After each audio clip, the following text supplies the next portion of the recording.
Alors comme tous les insectes, les abeilles ont 2 paires d'ailes, 3 paires de pattes et puis un thorax qui reçoit les pattes et les ailes.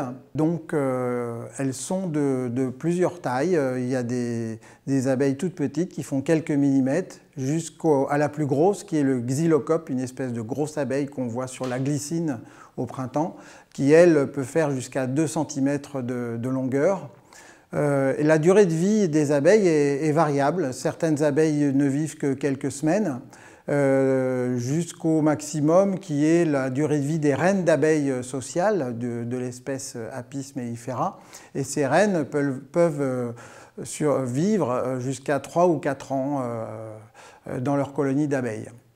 Si on parle maintenant de la classification des abeilles, eh bien comme les fourmis et les guêpes, les abeilles font partie de l'ordre des hyménoptères. Elles ont une métamorphose complète, c'est-à-dire qu'elles pondent des œufs qui deviennent des larves, les larves deviennent des nymphes, et les nymphes se transforment à la fin de leur développement en insectes parfaits, c'est-à-dire l'abeille qu'on peut voir dans nos colonies, l'ouvrière ou la reine. Les hyménoptères possèdent également des ailes membraneuses avec des nervures qui sont caractéristiques de l'espèce. Elles possèdent aussi, ces hyménoptères, un métathorax qui est soudé au premier segment abdominal et un certain nombre de tubes de Malpighi.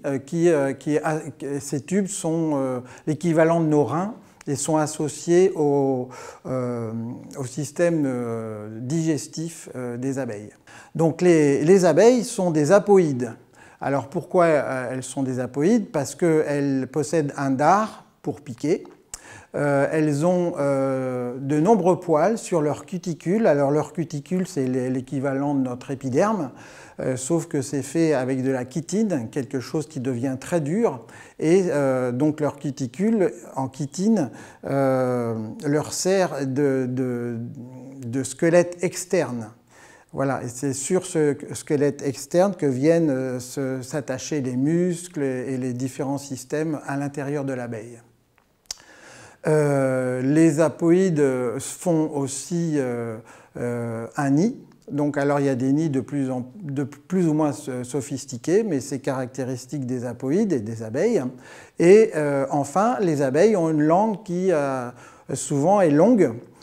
Plus elle est longue, plus elle peut aller chercher au fond des fleurs qui ont des corolles profondes le nectar qui leur sert d'énergie. Alors, on va maintenant parler des abeilles sociales, comme l'abeille domestique par exemple. Ces abeilles sociales font partie de la famille des apidés et de la sous-famille des Apinae. On compte parmi ces abeilles les bourdons, les abeilles sans dard qu'on trouve principalement en Amérique centrale ou en Amérique du Sud. Et les abeilles domestiques, c'est l'abeille qu'on va développer au sein de ce MOC, l'abeille domestique qui s'appelle aussi Apis mellifera. Voilà. Et donc les abeilles domestiques font partie du genre Apis. Il y en a une dizaine d'espèces à peu près, et elles ont la particularité de posséder un système de récolte de pollen très sophistiqué, qu'on verra plus loin. Chez les abeilles non sociales, ce système de récolte de pollen existe également, mais il est moins sophistiqué, il est généralement placé sur la face ventrale des individus.